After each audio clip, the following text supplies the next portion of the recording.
Hey, what's up, everybody? Let's talk about the differences between being a clinical supervisor and a group practice owner, because I know those words are being used interchangeably and they are definitely not the same. So let's go ahead and hop into it. Hey, welcome back, y'all, to the podcast. My name is Dr. TK, licensed clinical psychologist and therapist business coach.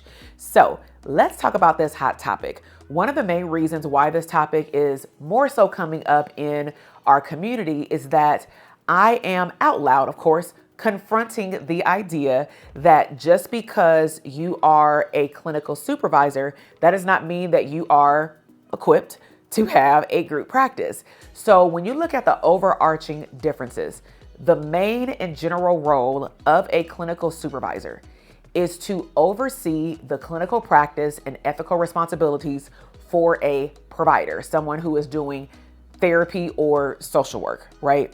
When you look at a group practice owner, they may also wear the hat of a clinical supervisor if they have not delegated that role out, but their main goal is actually to manage and oversee hirees, employees, or contractors, make sure that they are doing consultation, make sure they are doing, supervision, any type of training, because they are running a whole agency, okay? And so I find that when I'm talking to our community members or even people on social media, I find that a lot of providers that I've spoke with are using the term clinical supervision when in actuality, they're walking a very thin line of having a group practice. Now, one of the things that we recently have been sharing in some of our, community calls is that some of my clients, based off our conversations, are potentially having some challenging, limiting thoughts around maybe are they, or do they believe, because I believe they are they equipped to become a group practice owner, AKA manager? Because see, a clinical supervisor, it may come easier to us, right? Now, let's be clear, not everybody who gets licensed is a great clinical supervisor, but those who are, it doesn't necessarily mean that you are also a good manager. Technically, those are three different positions: therapist, supervisor, and manager, okay?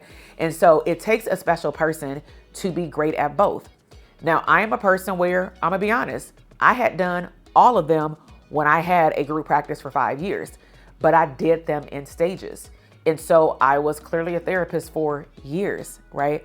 After I got licensed, because I already knew I wanted a private practice, all it took was one person to say, hey, I want to be your intern. And that's when I realized I became a group practice like overnight, and I had to learn as I go. And I would not put that on anybody because, there's a lot of people, or I'm not gonna say a lot, there's a good amount of people who are not saying it out loud, but they may feel like they can do it on their own. They can figure it out. It can't be that hard, right?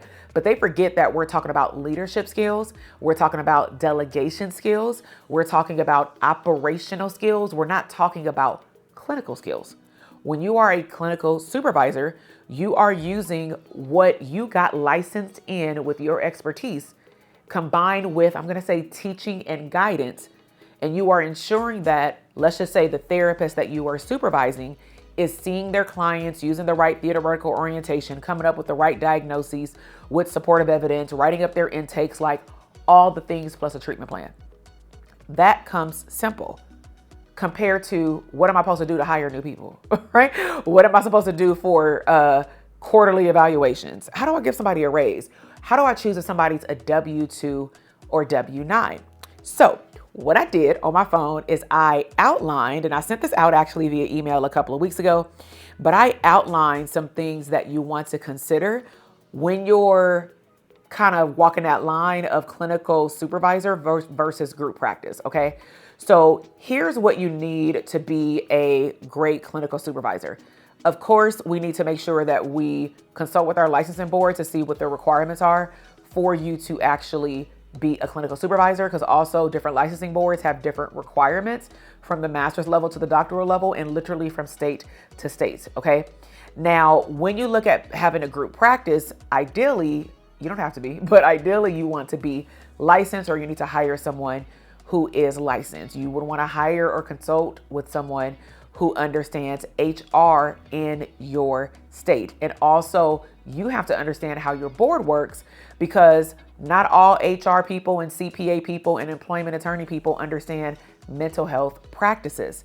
So if they are telling you to do something and it feels and smells and walks like it's unethical, it might be. And so you want to consult with your board to make sure that if it's an intern or an associate, that actually they're not a W-9. I understand the tax strategy, CPA, but the board says they have to be W-2, okay? So you want to be very, very clear about that. When you're also creating both clinical supervision and a group practice, both of them have to have a very strong foundation. So the foundation for clinical supervision is the hours allocated in addition to any CEs you need to take to conduct clinical supervision. Now we're not get into like how do you find clinical supervisees, because there are a lot of ways that you can become a clinical supervisor. As a group practice, the basic foundation beyond your clinical skills is for you to have a vision, a mission and a vision for your group practice. You want to create what's called core values, meaning when you hire people, you're going to hire people that align with your core values. For example, integrity could be a core value. Great communicator, creative person can be a core value, because you're going to hire, evaluate, and or promote or let go of someone, whether they fit in to those core values or not. Okay. So let me just look at some basic things that you want to consider before jumping from the clinical supervisory vote into the group practice vote. And so clinical supervision can be temporary. You can sub as a clinical supervisor, meaning you step in when somebody is out of state or out of the country or on vacation. We've had clients who've done that just to see if they even like clinical supervision. You can get contracts with schools or agencies to do it for 6 months or a year, or someone's internship rotation. You can also be able to use some directories or posts that you offer clinical supervisory experience. But at the end of the day, you control a lot of the movement, if not all of it, okay? But when it comes down to group practice, you do control the movement of how your practice is built, how it streamlines with hiring people and them seeing clients. However, you are also responsible financially for the operational expenses for the business, plus paying people out. If you chose to go on vacation or take an extra long week, mental health week, and you decided to put off the billing, not realizing that your billing takes approximately 30 to 45 days to reimburse from when the claims are submitted. Let's just say if you do insurance. If you are not billing on a consistent level, let's just say 2 to 3 times a week, you're going to run into a cash flow problem. You can't turn around and say, I can't pay you because I was out for a week. You should understand, we burnt out. They don't understand because they're not your colleague. They're your employee.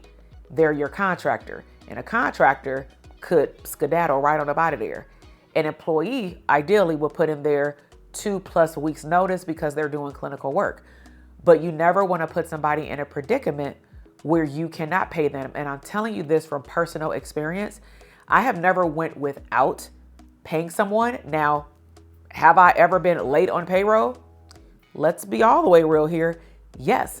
Did I communicate to my team members what was going on? Yes.